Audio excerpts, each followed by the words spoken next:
Right in the heart of Beijing, it was the home of emperors for 500 years. It has witnessed China's major political events during imperial times and ever since. The Forbidden City, its 900 halls and palaces, constitute the largest wooden building complex in the world. And its palace museum houses a vast collection of imperial artworks and artifacts from Ming and Qing times. Watch the Forbidden City on Journeys in Time.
After the huge block of mined jade was transported to the Forbidden City from the Mileta Mountains in Xinjiang, its journey did not come to an end, because it was not going to be carved in the Forbidden City at all, but in Yangzhou, a city far to the south. At that time, if the workshop in the court was too busy to process a large block of mined jade, the court would have it sent to Suzhou or Yangzhou to be processed. At that time, these two cities had the greatest economic strength in the whole of China, and they had a long-standing tradition of manufacturing jade objects. Even today, these cities are still famous for carving jade.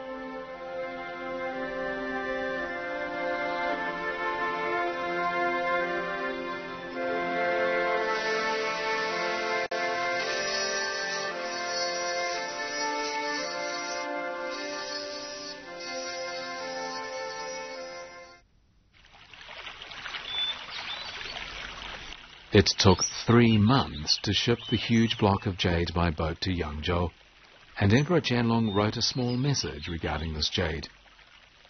If we use this huge treasure to give high praise to Da Yu's efforts in curbing the floods, those playthings which can only bring sensuous enjoyments will be no match for it.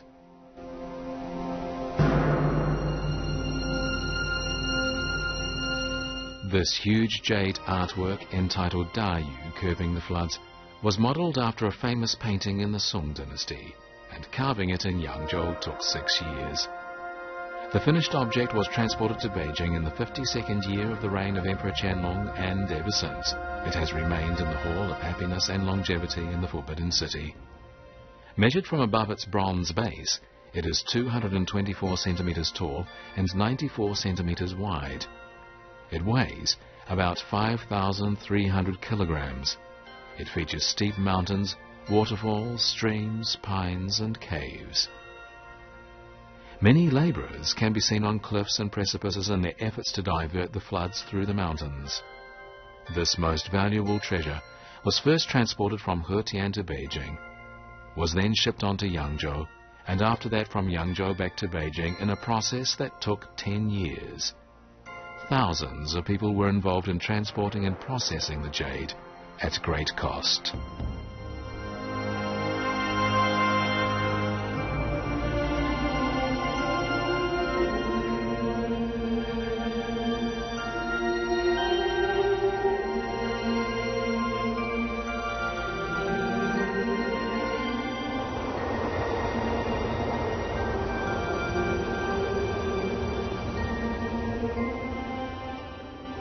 During the reign of Emperor Qianlong, the Forbidden City had more jade objects than ever before.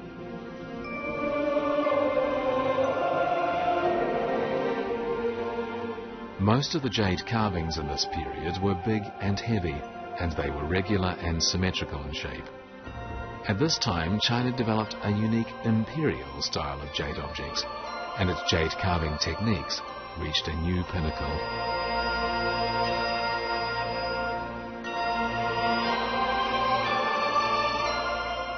In the West, these objects were associated with the China of this period to such an extent that in the 18th and 19th century, jade objects of the Qing dynasty were called Qianlong jade.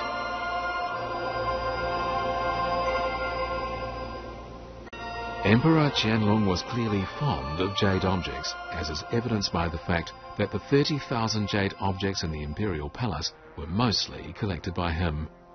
He even named his son, who went on to become Emperor Jia Qing, Yongyan, which means Great Jade.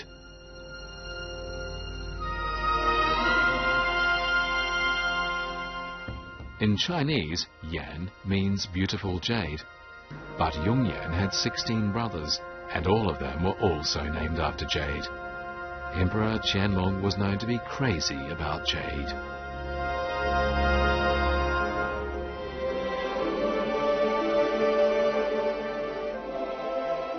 Emperor Qianlong's favorite jade treasures were kept in Bai Shi Jian, a special kind of box.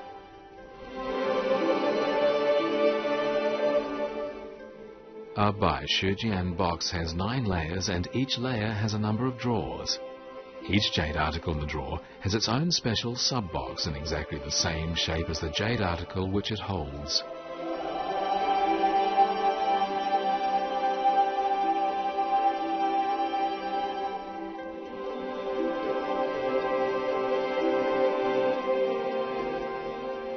This painting, called The Emperor Appreciating Ancient Treasures, was painted by the court painter Ding Guanpeng.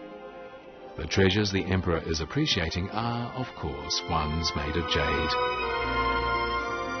Whatever the emperor was fond of would, without question, become popular among his subjects, and so at that time, collecting jade objects came into vogue both inside and outside the court. Jade objects also became popular tributes presented to the emperor by his ministers. On December the 29th, 1754, in the 19th year of the reign of Emperor Qianlong, Prince Hongxiao presented the emperor with some jade objects as tributes.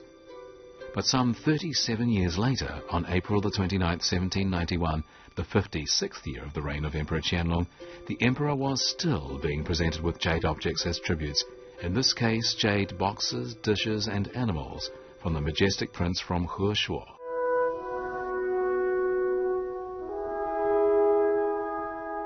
In China's first historical archives is a list of tributes presented to Emperor Qianlong by He Shen, his favorite minister.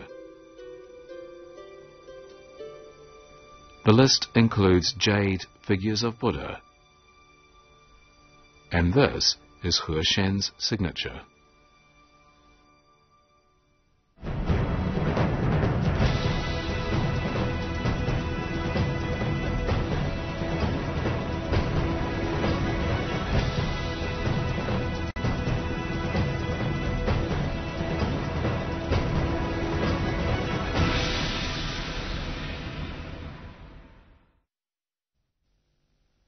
One day, Emperor Qianlong's eyes were captivated by a jade cup.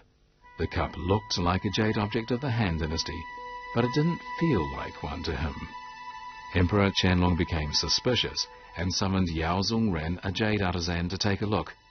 Yao, after looking at it, blurted out, "Your Majesty, this was made by my grandfather."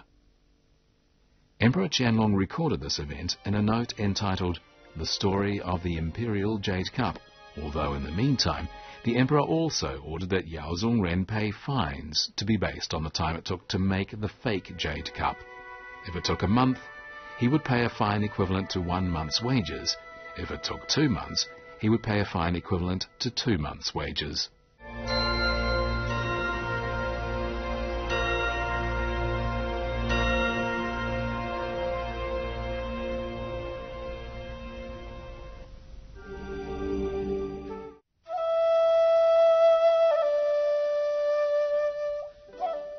To appraise jade objects, one must have experience combined with common sense. But even so, in the case of some ancient jade objects made long in the past, there are no records about them, and so it is difficult to find out even why they were made. Because of these complications, from time to time even experts make mistakes when they appraise jade objects. On occasion, even the experienced Emperor Qianlong made a fool of himself in this regard. The emperor was particularly fond of the cylindrical-shaped jade article. Having studied the article in depth, he decided that it was a kind of tool ancient people had used to lift heavy objects, and named it gangtou.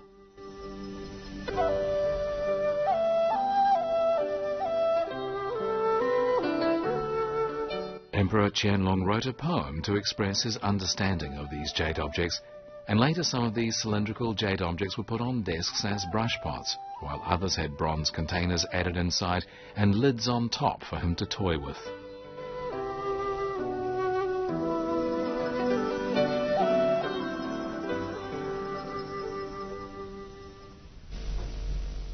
However, 90 years after the emperor's death, Wu Dacheng, a jade expert, found by means of textual research that the object Emperor Qianlong had called gangtou was in fact an article used by ancient emperors to offer sacrifices to the earth, a fact that had been recorded in ancient books.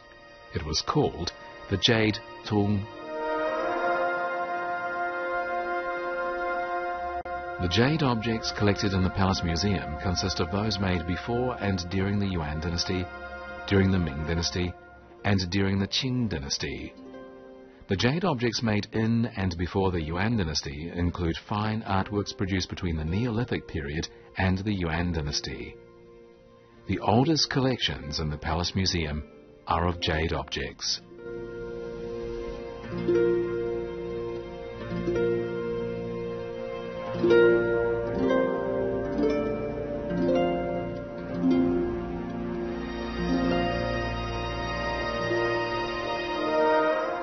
This animal-shaped jade ring, the oldest jade piece in the Forbidden City, was a product of the Hongshan culture in the Neolithic period. It features a large number of colorations on its surface, and these are unique to very ancient jade objects. This object features an apotheosized animal, and thus reflects ancient people's worship of animals.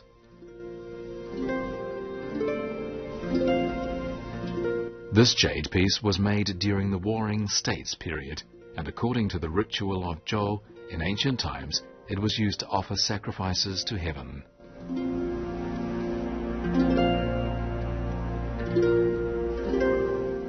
In ancient times, jade objects were often used for sacrificial purposes, because they were believed to have a mysterious connection with nature.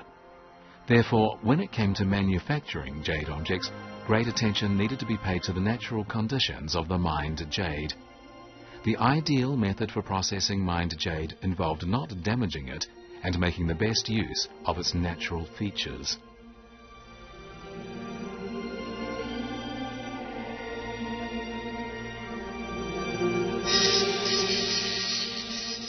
Both the shape and colour of the mined jade were used wisely to reflect ancient people's simple understanding of the relationship between man and nature.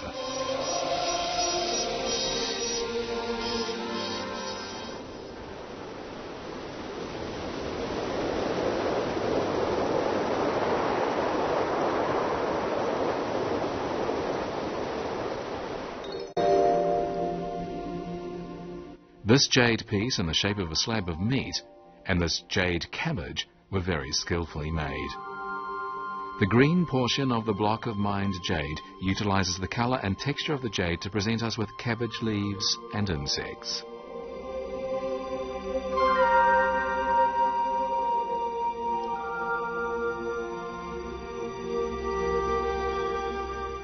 The carving of the meat-shaped jade was also carried out in light of the texture and color of the mined jade.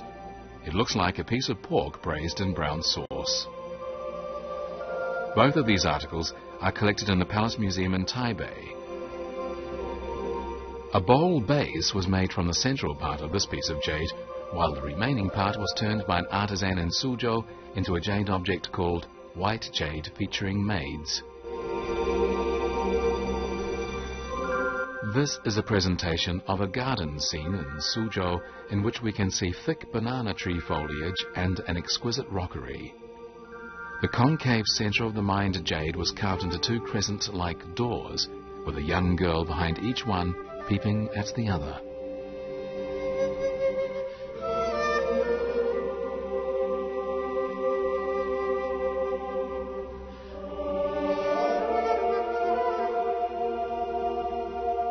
Emperor Qianlong put this wonderful artwork on a par with the jade Heshebi of the spring and autumn period.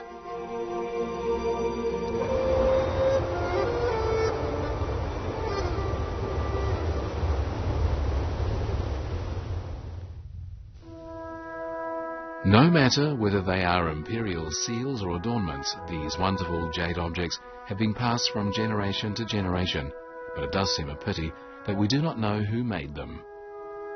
However, the name of one jade carver in the Ming dynasty is well known, and his name is Lu Zigang.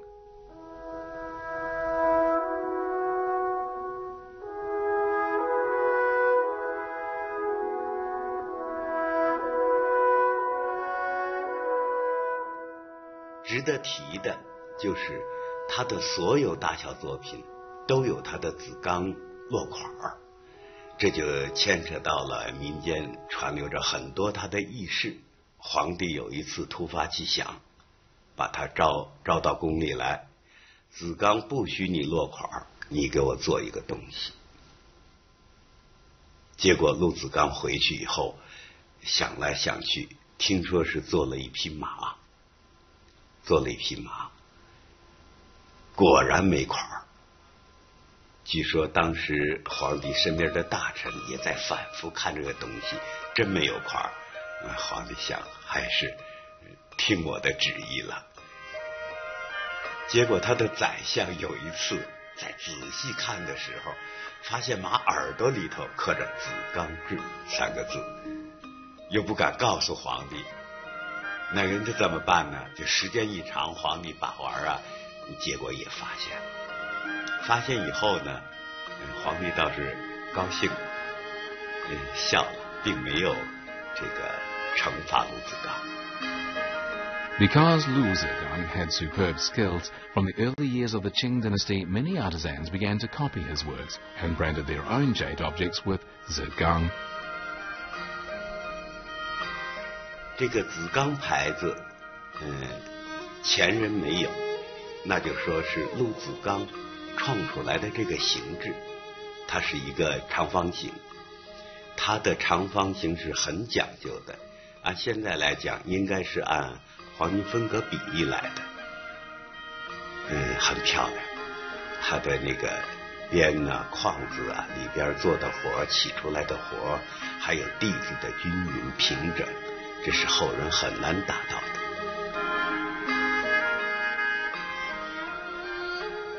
In the case of many of the jade objects bearing the inscription Zigang, it is hard to tell whether they are fake or not. On the jade objects in the Palace Museum that are said to be produced by Lu, the word Zigang appears in different styles. However, whether these articles are authentic or fake, they are in any case all art treasures. Besides Lu Zigang, Chinese history produced other great jade masters, such as Zhi Ting and Zhu Yongcai, and they left behind artworks of eternal brilliance that add to the treasure house of Chinese art.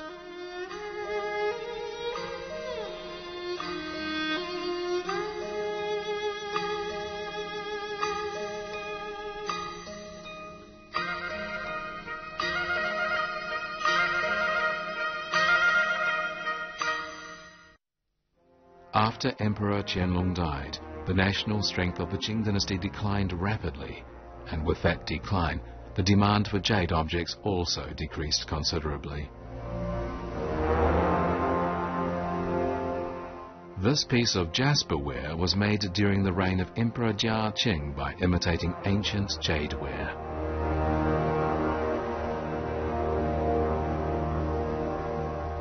During the entire reign of Emperor Jia Qing, only 1,000 kilograms of mined jade was transported from Xinjiang to Beijing, less than 20% of that transported during the reign of Emperor Qianlong. In the first year of his reign, Emperor Daoguang ordered that jades from Hetian and Yarkand no longer be presented to the imperial court as articles of tribute. No further mined jade was presented to an emperor as tribute to the end of the Qing dynasty.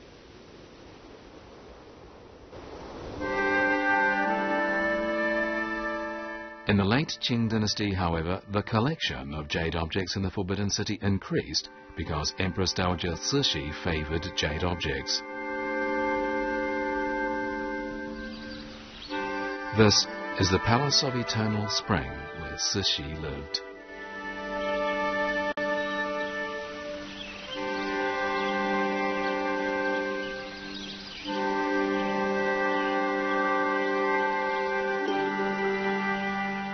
Here, jade objects can be seen in almost every corner, and Cixi cherished all of them.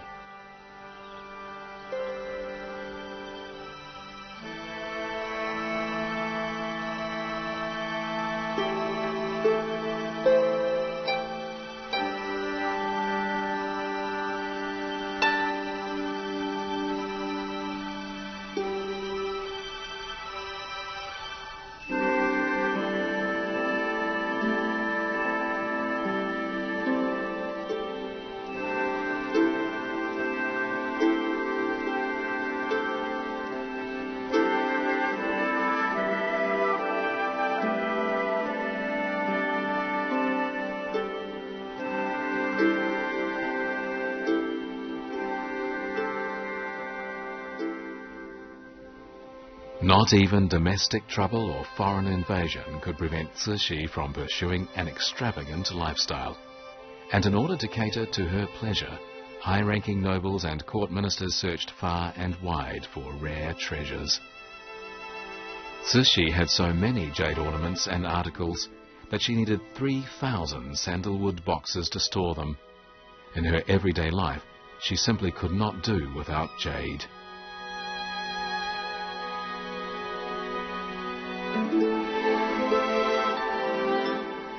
She used jade teapots,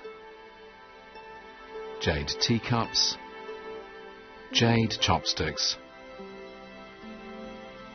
and jade bowls.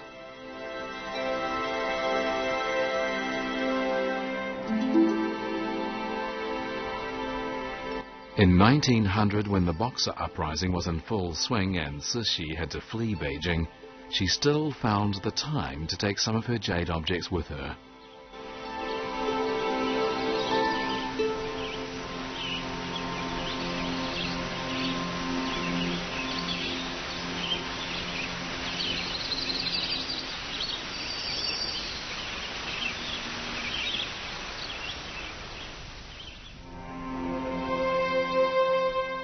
What Cixi liked best, however, was jadeite from Yunnan and Myanmar. And in fact, her liking of jadeite influenced the common people to the extent that wearing jadeite objects is still in fashion today.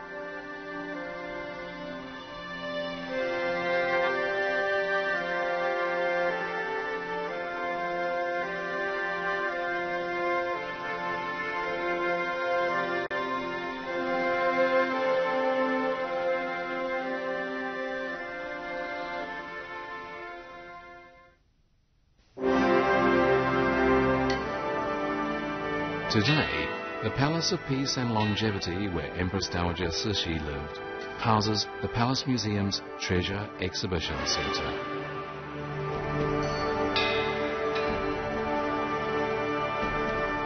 Those jade objects that were so cherished by Cixi are now open to viewing by tourists.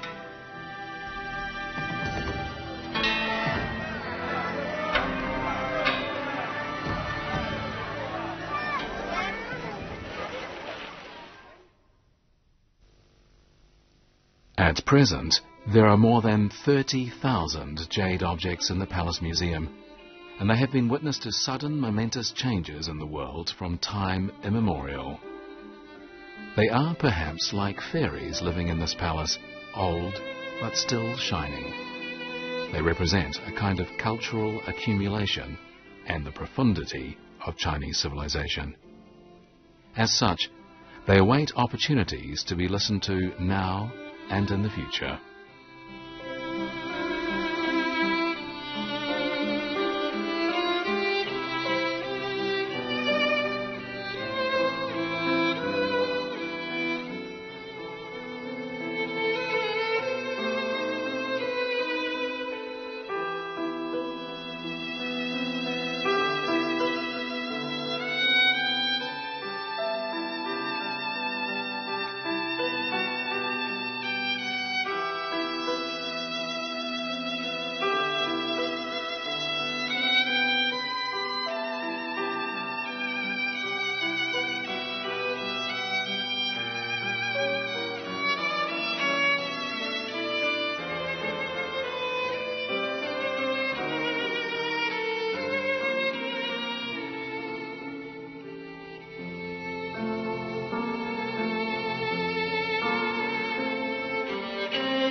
Right in the heart of Beijing, it was the home of emperors for 500 years. It has witnessed China's major political events during imperial times and ever since. The Forbidden City, its 900 halls and palaces, constitute the largest wooden building complex in the world. And its palace museum houses a vast collection of imperial artworks and artifacts from Ming and Qing times. Watch the Forbidden City on Journeys in Time.